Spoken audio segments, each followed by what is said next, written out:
Previously on the Order 1986.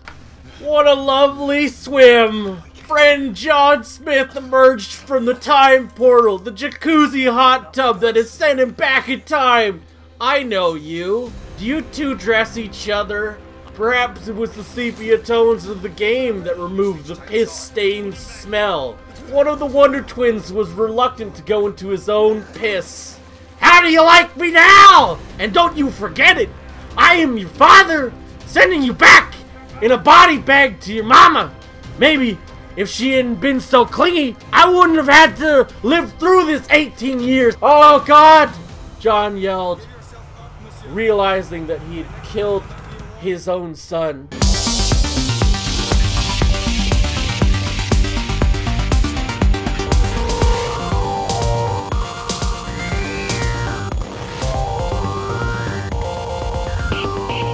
Chapter 2. Jonathan Smith, aka Harrison Ford, aka Galahad, emerged on his rooftop balcony of his deluxe Los Angeles penthouse suite apartment. Boy, do I got it good, he said. Boy, do I have it good. As he peered out into the endless skyscape of one Los Angeles skyline. Oh, the freeway looks mighty busy today. He observed a mini blimp in the sky, floating around. Perhaps this was the Rocketeer. The Nazis had invaded as planned. Hitler was his arch nemesis. But no, John Smith was not tasked with thinking of stuff of that nature, of a future he hadn't predicted yet. He was too busy being stuck in this terrible time of 1886. Perhaps it was all a drunken dream, he thought. A drunken dream indeed, as he observed all the rooftop houses of what appeared to be a weird-ass version of Los Angeles. He noted the smell of fecal matter in the air. It was not of human origin, but perhaps avian? Do all these roofs have pigeon shit on them? He asked in a gravelly voice as he chortled through his throat muscles the words to utter that. No one, of course, answered. John liked talking to himself on top of roofs as he stared aimlessly, looking for the United India House, which evidently was directly in front of him. Perhaps if he had not spent all this time looking around, he would have found it. He could have literally done nothing. Opening the door would have caused him to automatically see the house of India House in his field of vision. John examined his new weapon. Oh, quite the toy. Not for children. I love doing this with my hands. It's a little exercise Pierre taught me. Oh, Pierre, he thought romantically as he put his weapon away. Not Pierre's weapon, which was also known as his penis in some circles, but rather the shotgun of ecstasy, EX2, 7 cauterizer that shot flame rounds. It was ultra badass. You guys wish you could afford one, but you can't, peasants. John noted the endless amounts of pigeon shit that continued on even his own penthouse suite rooftop. Look at that. We're gonna have to clean that someday. It won't be me. You hear me, Consuela? It won't be me. John thought for a sec. Perhaps maybe he should start his own business or take Consuela into the back room and teach her about how not to touch people. John had a lot of sick thoughts indeed, as he carelessly kicked over a bucket. I should play soccer with this, John said. Galahad uttered in his best British accent as he mocked the FIFA community. Maybe I'll get some coins out of this. Trade it online. Become a YouTube celebrity. Maybe it was just not in my cards. He said, drawing his gun, blowing the can over into Los Angeles. It made fireworks everywhere because it was filled with thermite. Spoiler alert!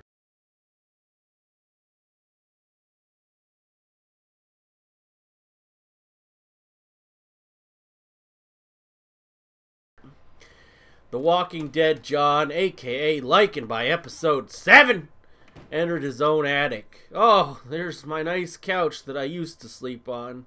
Perhaps a Persian rug of ancient origin would be more of your suiting. Not quite a mattress, not quite a woman, yet still very pertinent to the lips. John continued walking as he noticed a child's toy, a rocking horse. This is what I use for my amusement. I shall ride you later, he said, imagining himself as some sort of Arthurian knight. Why do they call me Galahad? There's my trusty steed. John noticed the other collectibles in his creepy own apartment.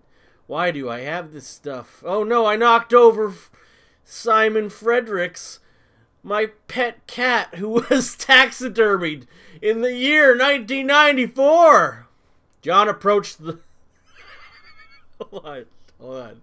John approached the real doll. I know what I'm doing later, he said with a seductive glare, staring at its dead porcelain-like skin, its eyes following him around the room like a creeper. Ugh.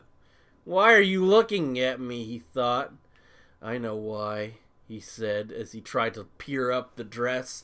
John was a pervert indeed. Galahad walking over to a bustier of what he was going to plan to wear at a later occasion. Work it, John. Work it. He thought as he admired the dress he would be wearing later that night.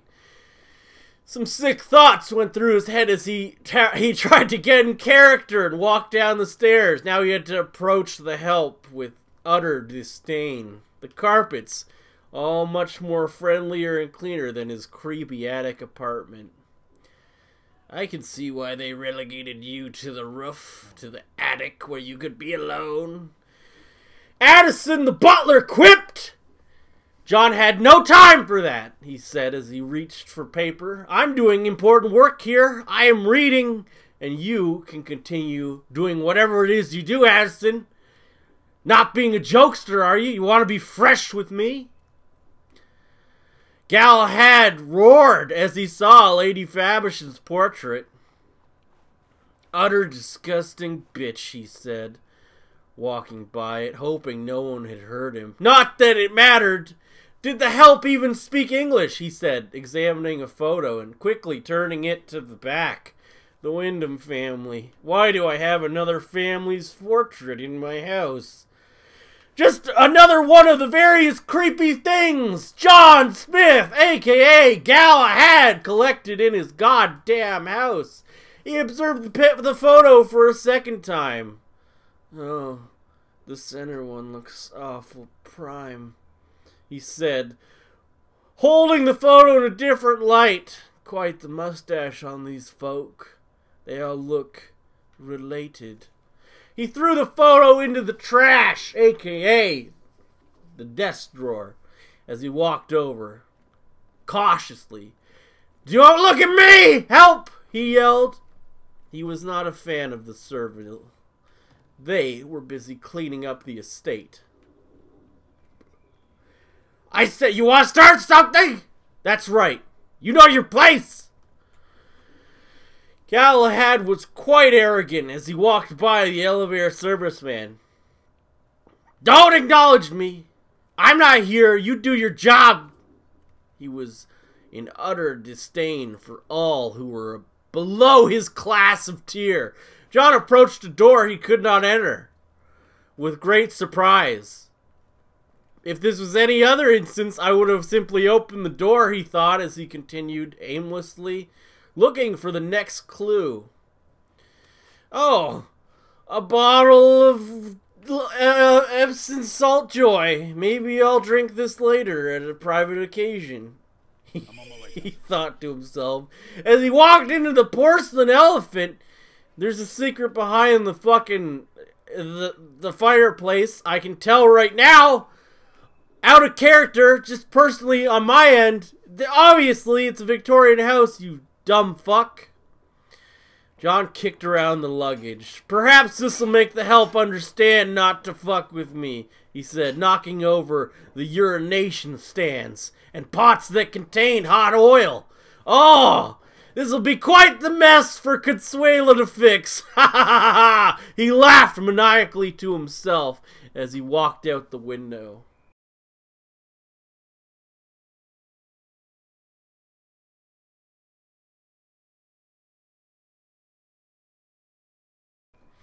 "I was not in need of stairs," he said. "I shall simply prove my athletic prowess by jumping across." He pretended the floors were lava. He did not wish to get onto the street level because that is where the subclass of human primordial goo lived. "I am not homeless. I don't need your peasant streets to deal with to get from building to building. I can jump from roof to roof. John screamed with a hawk-like glare in his eyes as he slowly traversed down the ladder. "Oh, it's quite the drop. Not into the trash." John managed to leap down, his superior strength, meaning he could do anything he wished. He made a sound as he followed creepily a young paper boy into this door that was now locked. With great disdain, John opened up the trash can. Actually, he grabbed what appeared to be a poster of 1886. "Do they not understand how Photoshop works?" he screamed. The homeless looking at him, the peasants not understanding why this man was yelling out in the middle of the streets. "You know, I have to get new shoes after dealing with you, fuck!" He retorted to no one. John continued, noticing a large pool of excrement. He walked around it. "Hello, maybe I can be of some service?" Galahad offered to the grieving couple, who were clearly too busy dressing with a frill. "Maybe if you open those top two buttons up, you'd get more service from the police," John noted sensually as he walked on. Jonathan approached what appeared to be an inspector from Tintin. "Hello, sir. What a lovely dapper suit you're wearing," Galahad mentioned with a seductive glare as he continued walking through the streets, noting the puke and other assorted goods that had fallen onto the roadwork. "They gotta clean this shit up." "Oh, I didn't expect to see naked bodies. What is this?" John started screaming, not knowing what he'd just seen. It was perhaps an 18A game, rated mature. Arkham Knight ain't got shit on this. John noticed the booty of one Mistress B. Arthur of 1886. Her great-grandmother had quite the exquisite, derriere, shall we say. Galahad continued aimlessly. "Oh, Lady Faversham, I'm glad you decided to meet us. Oh, is that your morning makeup or afternoon makeup? Because either way, it looks like shit!" Galahad screamed in Lady Faversham's face about her awful-looking appearance. "And perhaps, maybe, if you went to an actual hairdresser, you wouldn't look like a prepubescent boy! What the fuck are you doing? Look at my hair. Absolutely flawless," Galahad screamed, spitting all sorts of minor spittle in her face. She wiped it off with the same unseductive glare that she always had for Galahad. "I fucking hate you," she said, with utter truth coming from her ovaries of the mouth, aka her vocal cords. Police Officer 1 opened the door. "Thank you so much for your service," John said as he spat more spittle into their faces. "I fucking hate all of you." John continued into the United India Square at Mayfair, following Lady Faversham. "Do you have to fucking run?" Why, you trying to lose some weight, bitch? He thought aloud. Unfortunately, she had heard it.